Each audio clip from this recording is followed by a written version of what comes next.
This was the town of Belchite in Spain. When the Spanish Civil War ended in 1939, it was left in its ruins to serve as a memorial to the devastation of Spain in one of the most savage civil conflicts Europe has ever seen.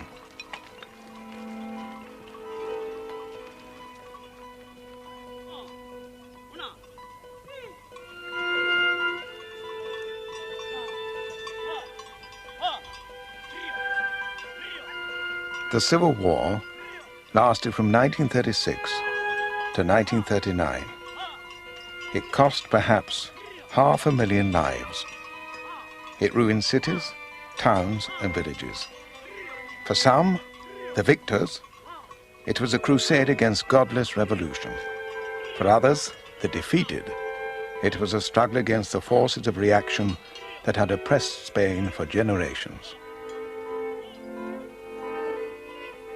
The Spanish Civil War still haunts the world's imagination. Many came to see it as the prelude to the Second World War, the first battle between democracy and fascism. Thousands of volunteers came to fight and die in a foreign land for ideals they believed to be their own. But the Spanish knew that the war had Spanish causes. It was, after all, their country that was ruined, their history that exploded. 40 years on, the dictatorship has dissolved, and the survivors can speak more freely. They can question some of the myths. They can evoke something of what they saw and understood during the Spanish Civil War.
On July 17th, 1936, a group of army officers rebelled against the government of the Spanish Republic. Workers took up arms to fight the rising, and what began as a military coup led to almost 3 years of civil war. For both sides, political opponents became enemies, to be hunted down and killed.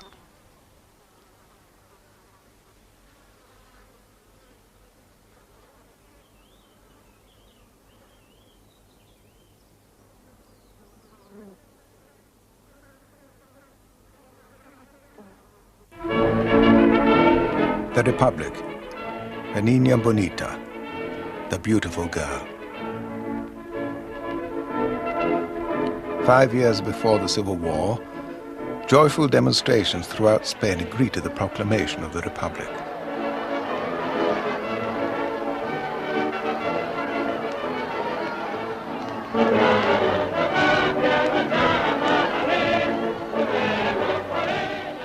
The monarchy had fallen without violence. To the crowds, the Republic meant that Spain had broken through to the 20th century, to progress, to a long-delayed victory for social and economic change. It was an April day, spring-like. It was a mild day with sunshine. So we walked, and there were huge throngs of people in lorries, the few cars that there were in those days, in trams. And then, unexpectedly and surprisingly, Republican flags appeared everywhere. Nobody knew where so many had come from.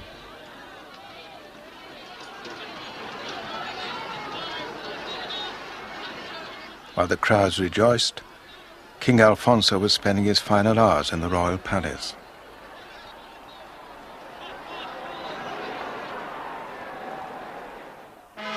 Only weeks before, he had led the solemn Palm Sunday ceremonies, unaware that the monarchy was doomed.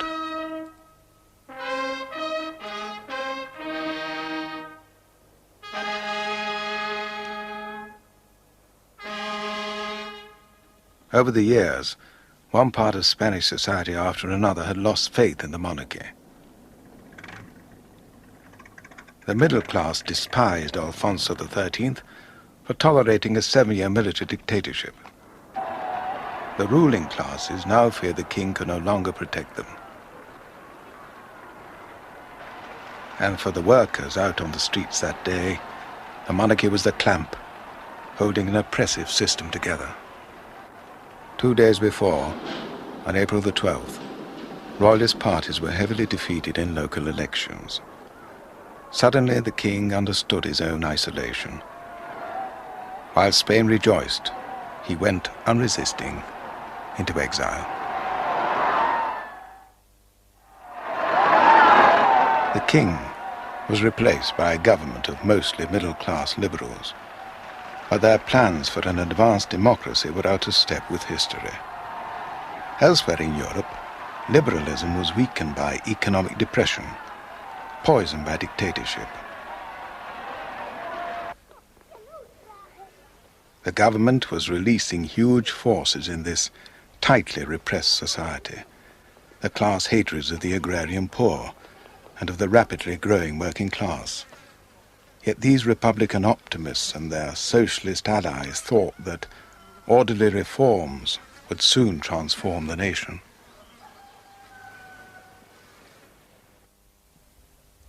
Justino de Azcárate was a member of that first Republican government of 1931.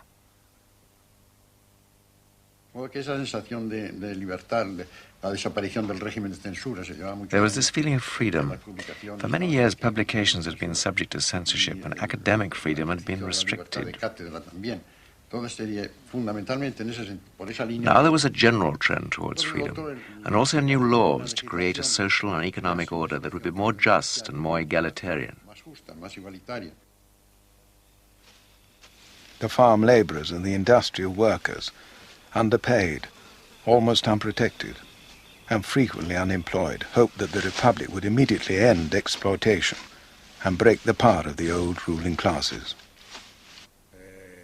Narciso Julián was a young socialist at the time. La llegada de la República significaba para la clase obrera una gran esperanza. The birth of the Republic brought great hope among the working class that their aspirations would be satisfied.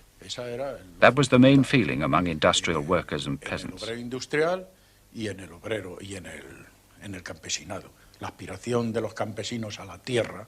For centuries, peasants had longed to own land. Industrial workers wanted their union rights recognized, the right to strike, to a fair salary, to social benefits that they didn't have, social security, and so on. Sociales que no las tenía, ¿no? Desde el punto de vista de la seguridad social y de todas estas cuestiones, ¿no? Es decir, todos esos problemas económicos. So here were all these social and economic problems that had to be solved. The arrival of a democratic regime of the Republic meant so much for a vast majority of workers, the hope that all these aspirations would come true.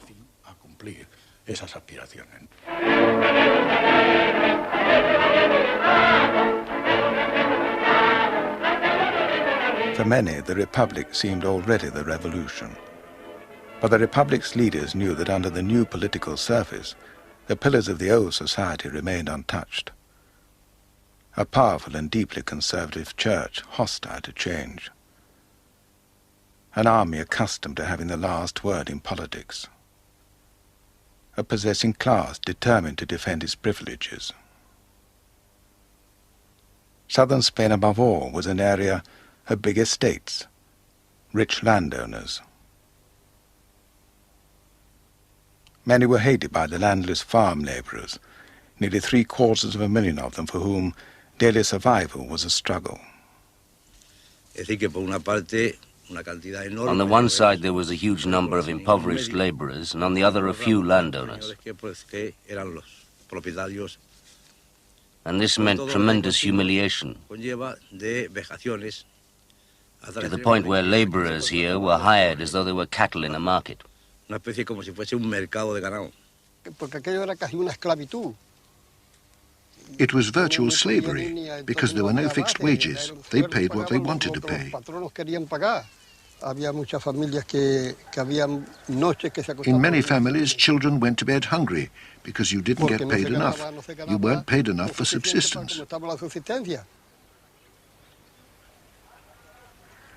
The Republic knew that democracy might collapse if land was not divided more justly. But its complicated, cautious reforms disappointed farm workers while alarming the landlords. Well, the main reason was that the Republic, right from the very start, was totally opposed to rural property. It campaigned against rural property. You see, under the Republic, more and more people believed in the slogan, neither property, nor God, nor bosses. And that's nearly revolutionary language. That's how it really was at the time. So it's quite natural that landowners would resist this. It's quite understandable. The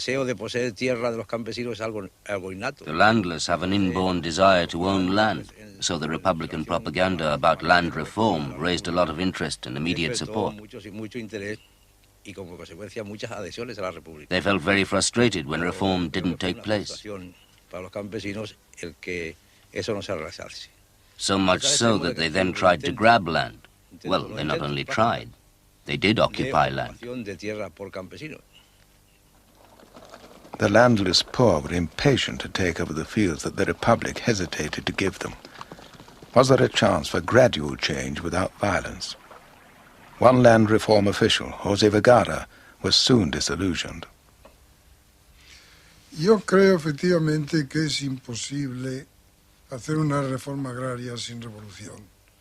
I believe that it is impossible to carry out an agrarian reform without a revolution which dismantles the existing political and social structures. In a country where the land is owned by a small group of people who constitute an influential social sector, you have to fight for the land. You will not be given it voluntarily. In the same way that those who do not have land fight for it, those who possess it fight to preserve it.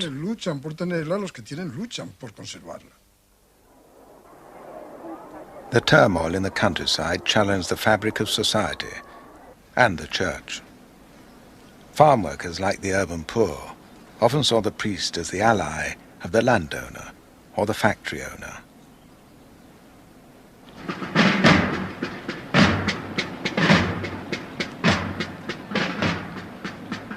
But the church still held the respect of the rich and powerful, and of many humble Spaniards as well. There was as much reverence as there was hatred. It was said that Spaniards always followed their priests with a candle or with a club. But anti-clericalism, a fanatical determination to break the hold of the Catholic Church over society, united liberal Republicans and socialists alike. It was a principle on which the Republic refused to compromise.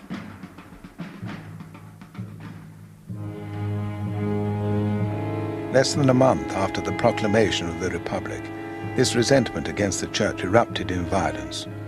Following a riot outside a royalist club, mobs set fire to half a dozen convents in Madrid.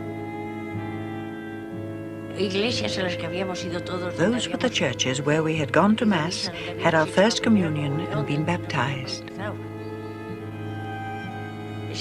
Yes, the day the convents were burnt was terrible, full of sadness and anguish.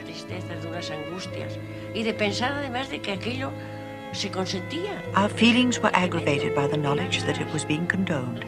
Nothing was done to stop it. The mobs were burning churches and convents, and nobody intervened. It was a terribly sad day. As the convents were burned and looted, the police stood by and watched. Manuel Azaña, then Minister of War, said that day that all the churches in Spain were not worth one Republican life.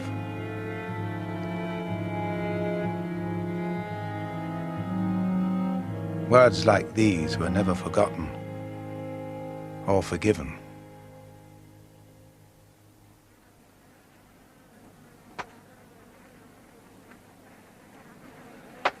Nearly half the population was illiterate. the Republican government set about building a non-religious state education system. The church's hold over minds was to be broken. In the first years of the Republic, nearly 10,000 schools were opened. Soon the Republic was taking art and culture to every corner of Spain.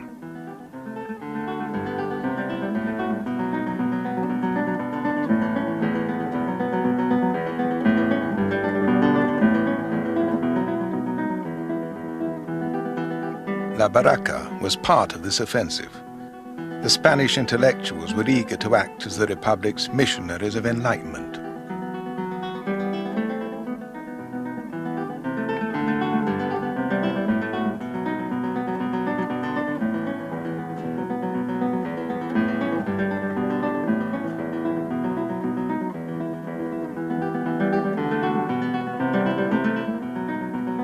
Federico García Lorca, poet and playwright, took the theatre to remote villages.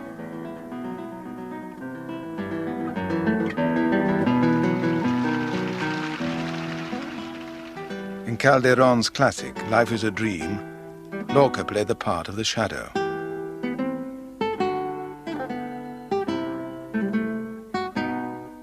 He was to be one of the Civil War's first victims.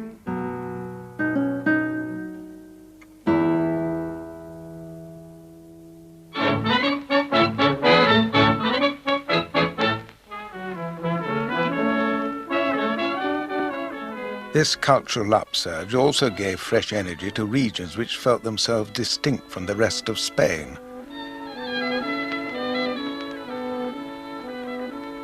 Catalonia and the Basque country above all retained a proud awareness of their own histories. Since the turn of the century, their demand for self-government had grown louder and angrier. As a student, Marcel Giraud supported the Catalan autonomous movement. In the past, Catalonia had been an independent nation. We have a tradition of language, customs and culture very distinct from the rest of Spain. It's different at many levels. Added to this, there's the fact that we'd been dominated by outsiders who had shown no respect for our freedoms. Since the proclamation of the Republic on April the 14th, 1931, we'd been longing for these freedoms to be restored to Catalonia.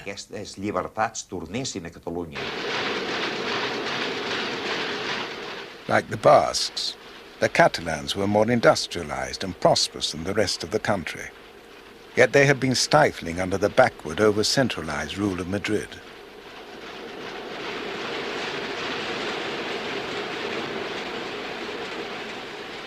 Barcelona, the Catalan capital, was the center of a thriving textile industry and a huge port.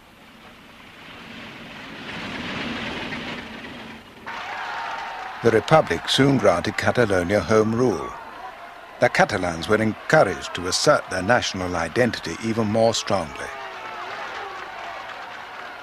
An army officer, Manuel Diaz Alegría, was among those who feared that home rule would lead to the breakup of the Spanish state.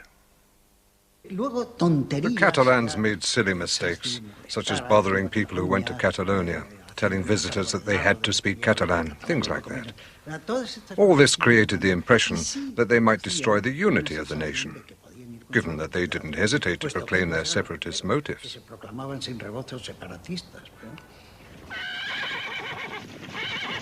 National unity obsessed army officers. Spain had already lost most of its world empire. In the Moroccan Wars of the 20s, it nearly lost one of its last foreign possessions. Francisco Franco helped to turn defeat into victory and became a general at the age of only 33. The Republic planned to reform the army, which was so archaic and top-heavy that there was one officer to every 11 soldiers. The army regarded these changes with heavy suspicion, but it was a grant of self-government to Catalonia, which conservative officers saw as the most immediate threat to the unity of the nation.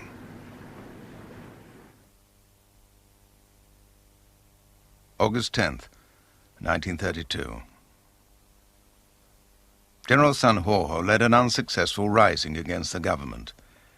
16 months earlier, as commander of the police, he had decided not to resist the coming of the Republic. Now his action was a warning that the loyalty of the armed forces was coming under strain. General Sanjurjo was imprisoned, but the government allowed him to entertain his family and supporters. In Madrid, the government's victory over the rising was celebrated with parades and demonstrations in support of the Republic. The Sanjurjo rising was premature. The right wing and the traditional powers in Spanish society were not yet ready to overthrow the Republic, but they detested the reforms, and their alarm was growing.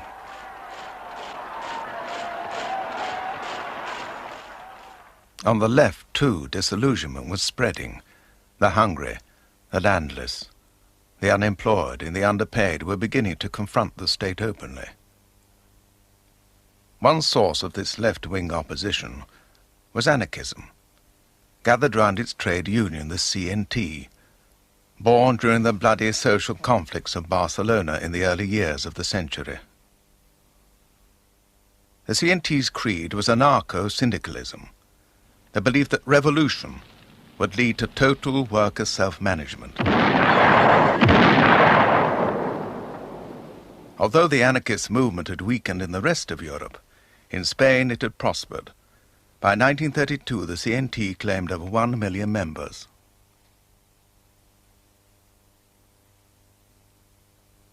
Federica Montsegna was a young anarchist leader. I believe there's something different, special about Spaniards, created by the mixture of so many different races, by their history, and by constant oppression.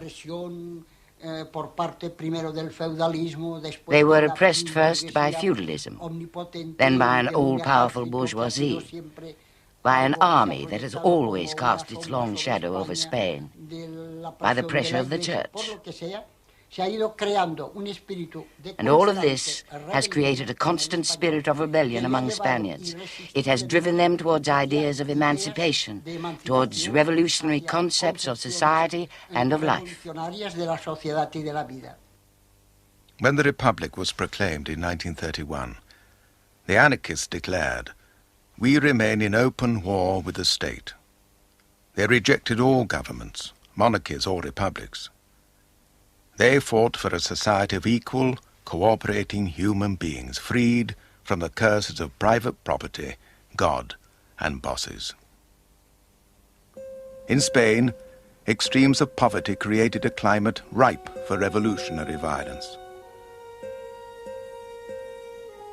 In January 1933, anarchists led futile risings in several Andalusian villages. One of them was Casas Viejas. The police showed the villagers no mercy. Prisoners were shot.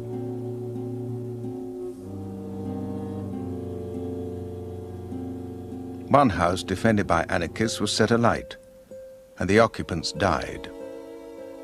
The blame for these tragedies was put on the Republican leaders. The socialists decided to pull out of the government, disgusted at scandals like Casas Viejas, delaying the reforms, and mounting unemployment. New elections were called in 1933. The socialist left was now losing faith in the whole parliamentary system. The anarchists had never believed in it anyway. Most of the right had not yet rejected parliamentary democracy. They hoped that by winning the elections, they could still halt and reverse the whole tide of events. A new party emerged on the right. It was called the Theta. This was Spain's first mass Catholic party.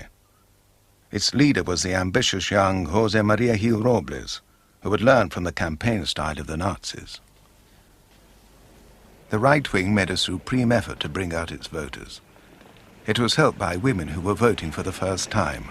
Ironically, it was the Liberal Republic that had given them the franchise. The elections of November 1933 made Theta the largest party in Parliament. Gil Robles became the hero of conservative Spain. The government shifted right. The reform program slowed down or went into reverse. The left was appalled. Behind Gil Robles, they suspected the shadow of fascism was waiting.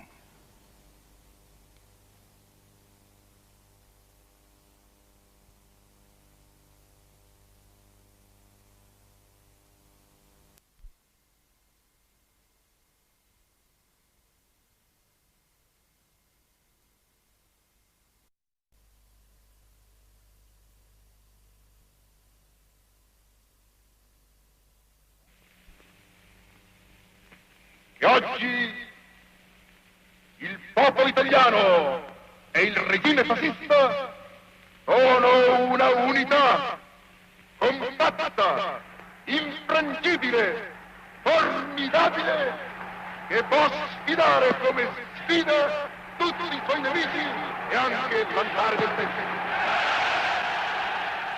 By 1934, fascism was reaching out across Europe. In Germany, the Nazis were crushing what opposition remained. The Spanish socialists were determined not to go down without a struggle. They imagined there would soon be jackboots on the streets of Madrid if Theda and Gil Robles took power. When Theda did join the government in October 1934, the Spanish socialists decided to strike back.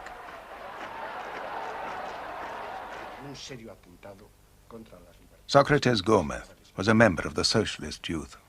Que había habido un proceso de regresión muy grave en la política española y que estábamos y éramos conscientes. We felt there'd been a serious regression in Spanish politics, and we were well aware that even without a civil war, fascism could come to power in Spain, perhaps camouflaged behind politicians such as Gil Robles.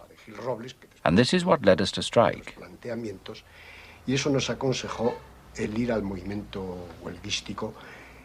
You must realize that this wasn't just another strike for things like wages or better working conditions.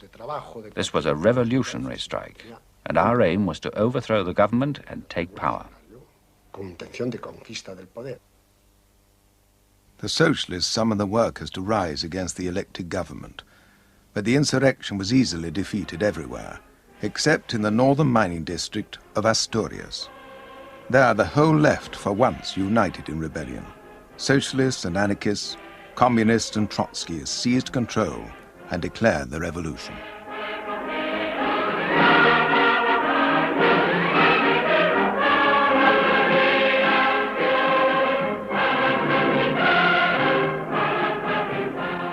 The coal miners shut down their pits and marched out eagerly to fight for Red Asturias. We felt this tremendous excitement. We had dynamite ready to blow everything up, and everybody was behind us. The whole village was ready to go, even the kids, men, women, children, everybody. It was open war against the Madrid government. The miners drove back local army units and murdered some of their political enemies. But the government now sent Moroccan troops and the Spanish Foreign Legion into the battle.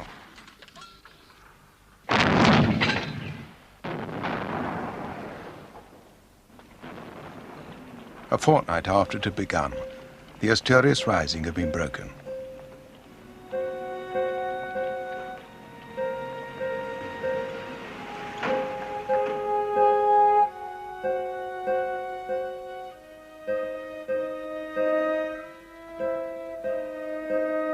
The fighting had ravaged towns and villages. General Franco helped to plan the government campaign. As the army fought its way along the Asturian valleys, the defeated miners were shown no mercy. The civil guard did it, and the army troops, and some of the local bosses who went with them pointing out suspects. They said, this one, that one. That was it. That's what happened. They killed all sorts of people. Nearly 2,000 people were killed in the Asturias Revolution, some of them slaughtered in cold blood. Tens of thousands were marched off to prison. In Spain as a whole, the socialist-led rising had failed to get off the ground because the left could not act together. But the lesson of Asturian unity sank home.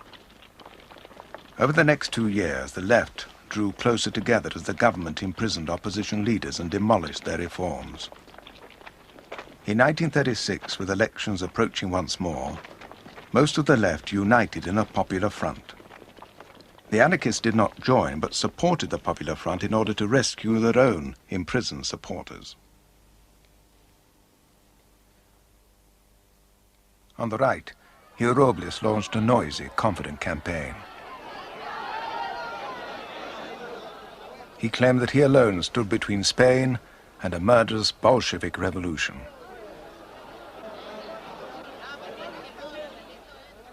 February the 16th, polling day, was a turning point in the history of Spain. As the results came in, it became clear that the Popular Front had won the largest block of seats. The release of political prisoners began. Dolores Ibarruri, known as La Pasinaria, had been elected as a communist MP for Asturias. So then I went to the prison. The governor had run away, but his deputy was there. He said, "I haven't received any orders." I replied, "I'm the MP for Asturias." I was beginning to sound very grand. I said, "Please give me the keys. The prisoners are coming out today." He finally said, "Here they are." So I ran along the corridors of the jail, shouting, "Comrades, all out." It was very moving.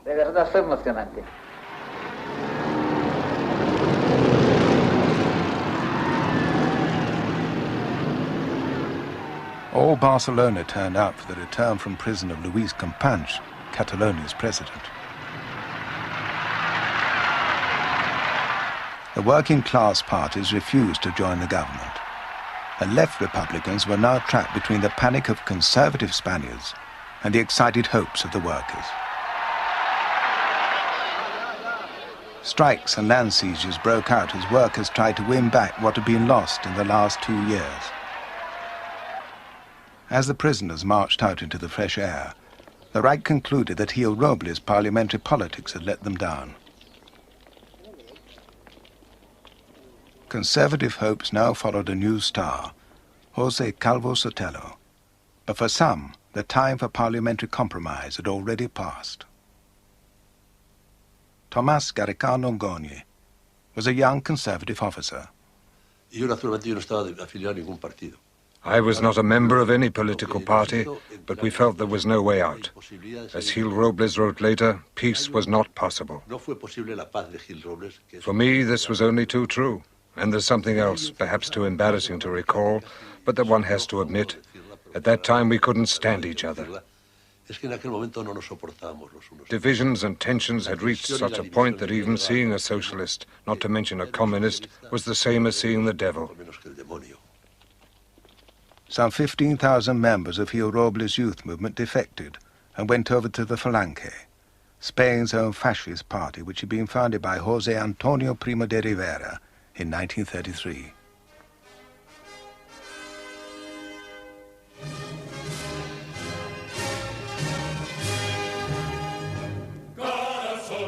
José Antonio insisted, even to audiences outside Spain, that he was not just copying fascism elsewhere.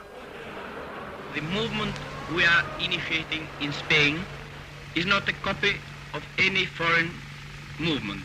It has learned from fascism what fascism has of the idea of unity, authority, and substitution of the struggles among classes by the idea of cooperation.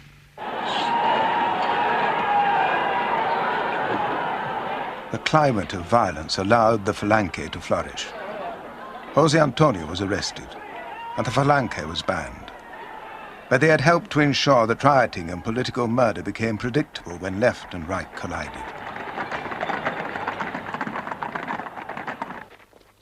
While men were using fists, stones, bullets to settle political arguments, they were also using direct action to escape from poverty.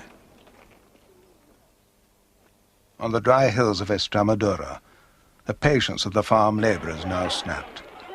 They surged out to occupy the land they had yearned for. On a single day, March 25, 1936, some 60,000 landless workers took over 3,000 farms. Revenge was in the air. The landowners feared that they could lose not only their estates, but their lives. And there was trouble brewing in Navarre, in the north of Spain, but this time from the right.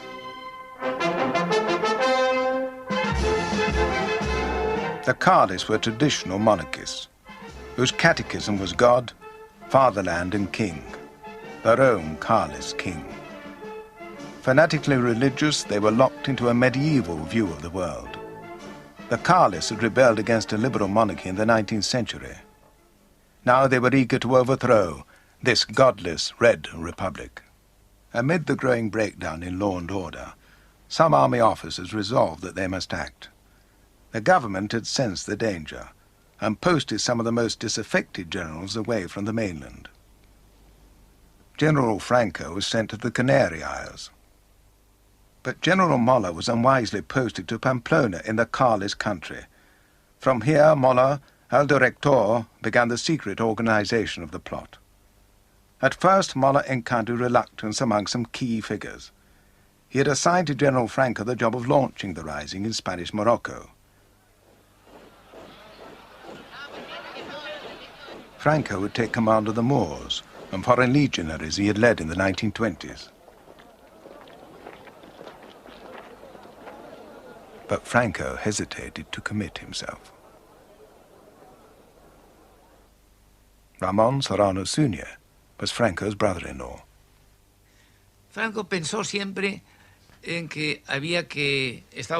Franco was obsessed with the danger of communism. He was convinced that communism had to be stopped, but he was in no hurry. He thought the danger wasn't so imminent, and he was quite happy staying in the Canary Isles.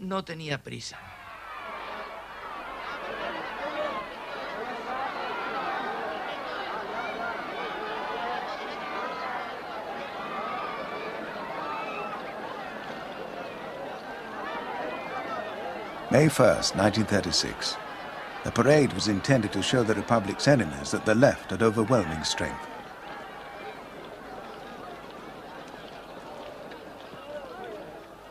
Largo Caballero, whom some call the Spanish Lenin, was the most extreme socialist leader. He was now calling for a revolution that would impose the dictatorship of the proletariat. The right was terrified. A mere spark could detonate the tension. During the parade, the cry went up that nuns had given poisoned sweets to the children. Crowds broke away and set fire to a convent. The government of the Republic was fighting desperately to stave off the collapse of the state itself, but the socialists still refused to join the coalition. The leadership of the Republic was now increasingly isolated. On June 16th, José Calvo Sotelo, the opposition leader, proclaimed himself in favor of a strong, integrated state, which would end strikes, lockouts, starvation wages, and anarchic liberty. He ended by saying, "Many call this a fascist state. If it is, then I, who share that idea of the state and believe in it, declare myself fascist." In Pamplona, July 7, 1936, brought the annual running of the bulls, the festival of San Fermin. The crowds of visitors were good cover for Mola's emissaries. I received a message from a friend saying that they were all there having a good time and that I should join them as I had done in previous years. This was the coded message I was expecting.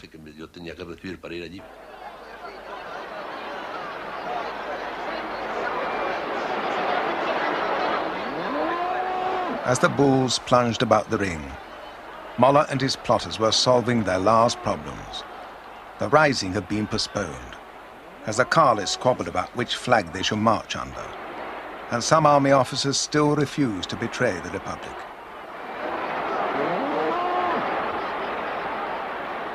But José Antonio, after complaining that Mola's movement was too conservative for his radical fascism, had finally promised support. At last, Moller felt that he could go ahead. I met Mola and he told me everything was ready, and the names of the officers who were assigned to each region. Franco, still in the Canary Isles, got a message to Moller.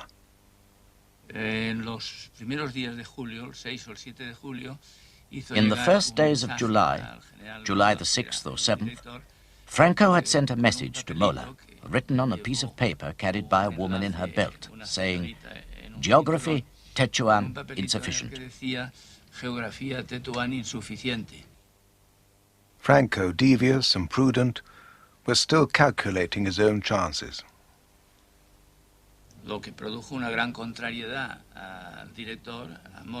This really upset Mola, el director. He was very irritated. He said, "Franco will never get here in time. It will all be delayed, and the government is going to break it all up." But the plan to ferry Franco to Morocco went ahead. The search for the right ferryman ended in the home counties, at Croydon Airport. Captain Bebb, a freelance pilot, was introduced to a gentleman from Spain. And he asked me if I was prepared to go to the Canary Islands to get a RIF leader to start an insurrection in Spanish Morocco. I thought, what a delightful idea. What a great adventure. On July 11th, Captain Bebb took off from Croydon.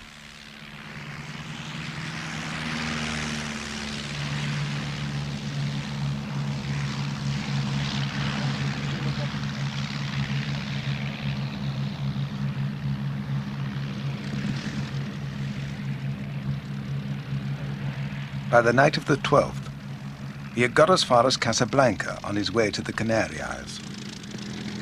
But it was what happened in Madrid that night that unlocked the last gate to disaster. It began here, at the home of Lieutenant José Castillo. He was a left-wing officer in the Assault Guards, the Republic's own police force. His life had several times been threatened by right-wing extremists.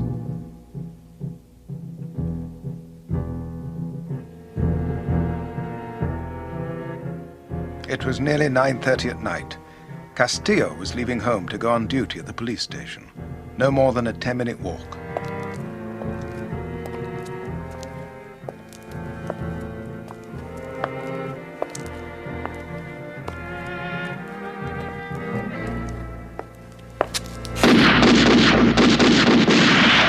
He got no further than the corner. News that Castillo had been murdered soon reached the police station. Outraged, his comrades demanded that all right-wing extremists should be rounded up. Headquarters sent them a list. It was Lieutenant León Lupión who gave out the names to the arrest squads. A los oficiales que había por aquí les fuimos entregando. I handed out 2 or 3 names to each of the other officers, and they went off in police vans with several guards. A esa misión. Y al final and finally, there was just one van left in the corner there, van number 17. Van 17 was the last to set out, at 3 in the morning. Nobody knows who was on its list for arrest. All that is clear is that a van arrived at the home of the leader of the opposition, the right-winger José Calvo Sotelo. They asked him to step down to the station for questioning. He promised to telephone soon to his family, unless, he added, these gentlemen blow my brains out.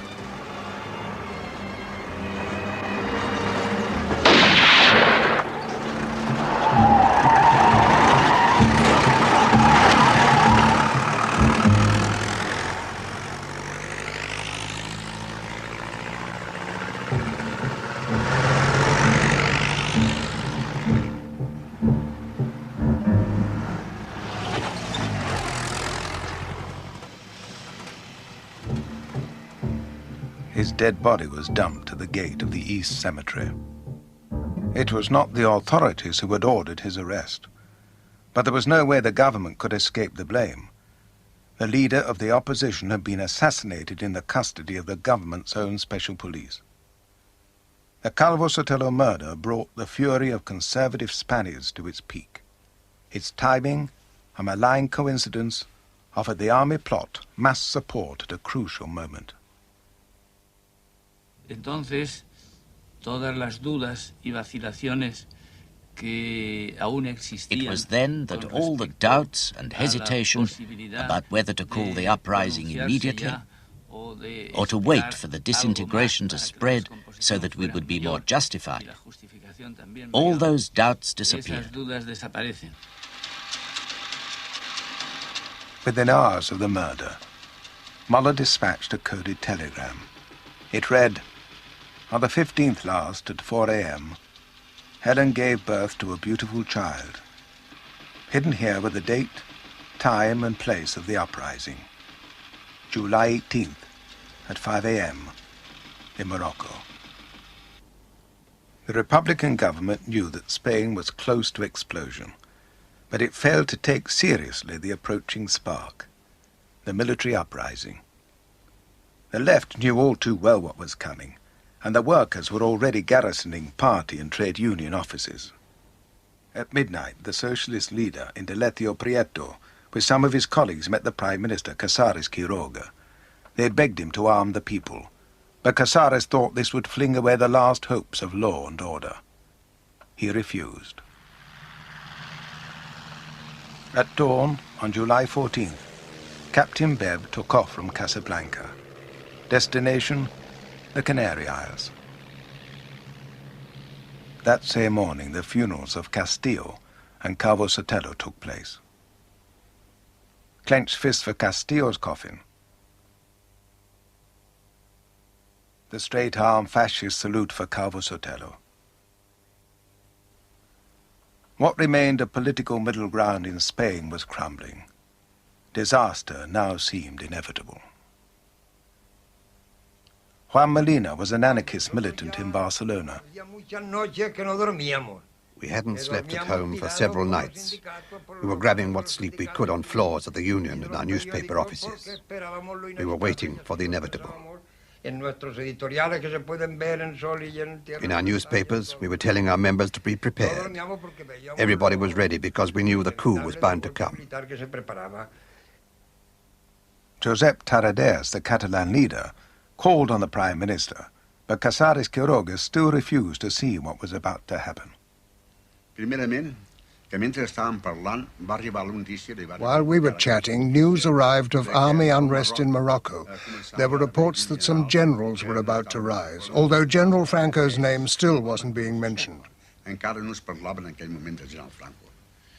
So then I told him, "My friend Casares, I'm convinced that the army is going to rise against Spanish democracy." He said, "I'm sure it won't." Casares Quiroga could not believe the generals would go so far. But on July 17th, the day before it was planned, the rising erupted here in Melilla. Next day it spread to other towns in Morocco, even before General Franco had arrived to lead the Army of Africa. The military plotters assumed that their coup d'etat would succeed swiftly. The government of the Republic, in turn, thought it was strong enough to stamp out this erratic rising. Both were terribly wrong. The rising spread to the mainland, and the rebel generals soon controlled great tracts of the countryside. But the workers were now at last given arms, and with loyal police units they defeated the military in most of Spain's industrial cities.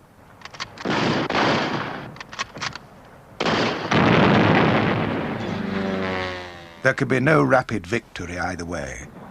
The rising swelled into full-blown counter-revolution.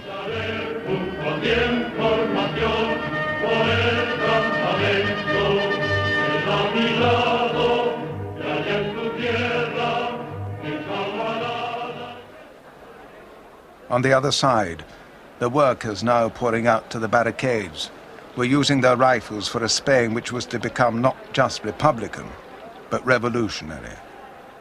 There was no way left to prevent the conflict which was to rage across Spain for almost 3 years. There could be no more negotiation, no compromise, It could only be civil war.